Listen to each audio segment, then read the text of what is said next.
All right. Welcome back to the Bold Goal Crusher podcast. I'm your host, Sara Mayer. I'm here to help you crush your goals and everything that gets in the way and to live a life full of purpose and impact.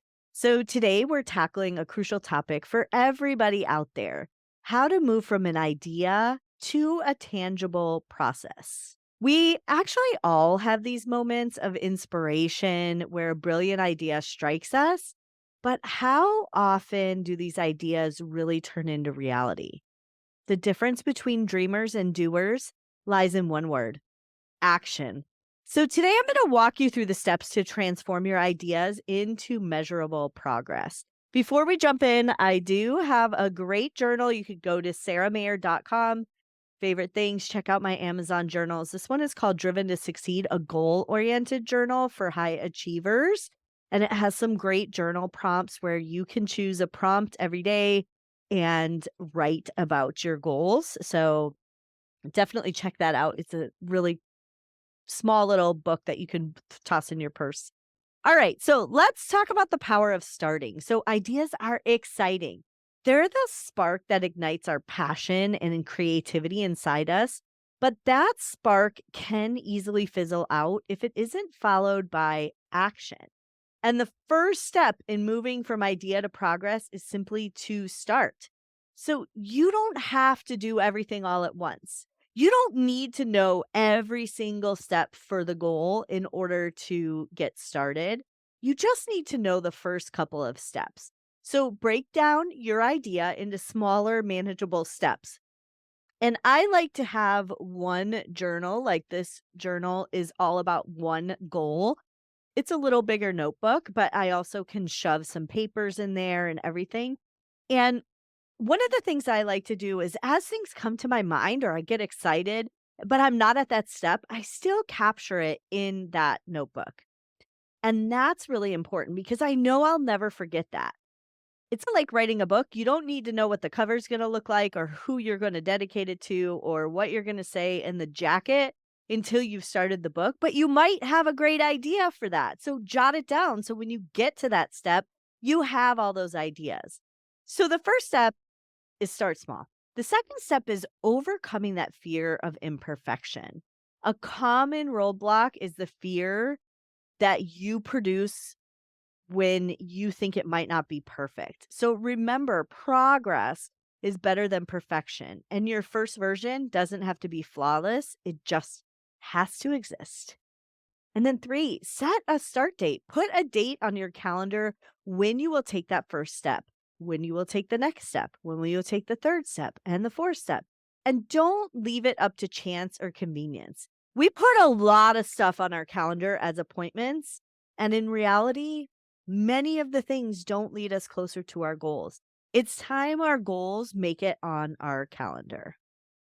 And then it's all about planning with purpose. Once you've decided to start, it's time to put some structure around your idea. This is your planning with purpose, where planning with purpose comes in.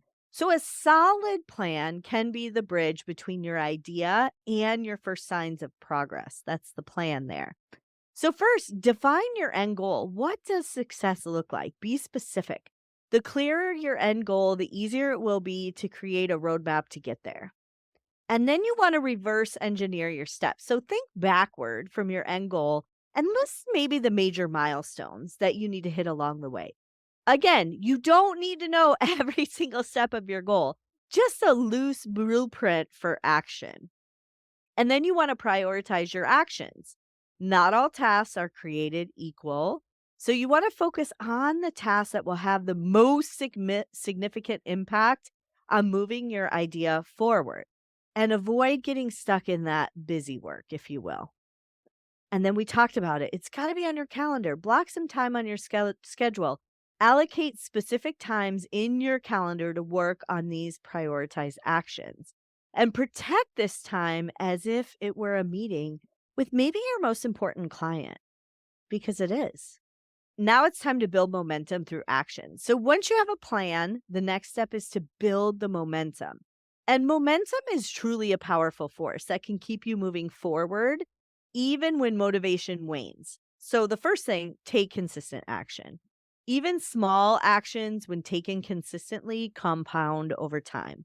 It's like pushing a boulder. Once you get it rolling, it's much easier to keep it moving. 2, celebrate small wins. I'm all about celebrating. So many times we are not sure what to do, and then we finally do it, and then we're like, on to the next. No, we need to celebrate those wins. Each step you take is a victory. So celebrating those wins keeps you motivated and also reinforces the habits of taking action. Learn and adapt. That's why I love a good notebook. Like, I have some things in here where I ask myself, what did I learn? What did I do? What did I do from learning? Not everything will go according to plan, and that's okay. Use setbacks as learning opportunities and adjust your actions and keep moving forward. And then it's all about getting accountability partners. We talked about that on 2 episodes ago. Find someone who can hold you accountable. Share your progress with them, and it's amazing how much more motivated you feel when you know someone is checking in. Tools, use some tools to turn these into action. So there are many tools out there that can help you manage the transition. We talked about this on the last episode, but it bears repeating. Digital tools like Asana, Notion, Monday, I use Asana, are great for mapping out steps, deadlines, and tracking progress. You might consider a mind map if you're in the brainstorming phase. I have a mind map actually in my little planner here. And you might mind things out, or you could use a tool like Mind Master or Xmind to help you visually organize your ideas and see how they all connect. And then, of course, habit tracker. I have a great habit tracker. This many different covers, but if you're watching on YouTube, you can see that and the inside.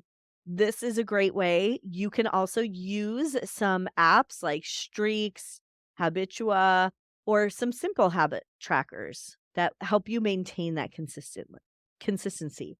And then don't forget about journaling. Don't underestimate the power of a simple journal to jot down daily progress and reflections and next steps. Sometimes pen and paper are all you need. Now let's talk about the mindset of progress. The mindset you need to move forward from idea to progress is it is super easy to get discouraged or lose focus, but having the right mindset can keep you on track. So first, embrace the growth mindset. We've had a couple episodes on this podcast about growth mindset. So if you see challenge as an opportunity to grow, there's truly no such thing as failure.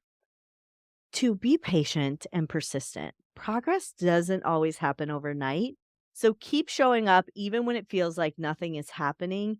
This really keeps your end goal in mind. And then visualize your success. Spend some time sitting in what it will feel like when you achieve your goal. This keeps your end vision clear and can also be a powerful motivator. So there you have it. Moving from idea to progress isn't just about having a great plan or perfect tools. It's about taking consistent, intentional action. And remember, the journey from idea to progress is a marathon, not a sprint. So start small, stay focused, and keep taking steps forward. Thank you for tuning in to this episode of the Bold Goal Crusher podcast. Make sure you smash that subscribe button. And if you are listening to me in audio and want to join on YouTube, feel free to jump over to YouTube, subscribe, and don't forget to share these episodes with your friends. All right, Bold Goal Crushers, it's time to crush your goals and everything that gets in the way so you don't have to work double time. So let's get to it.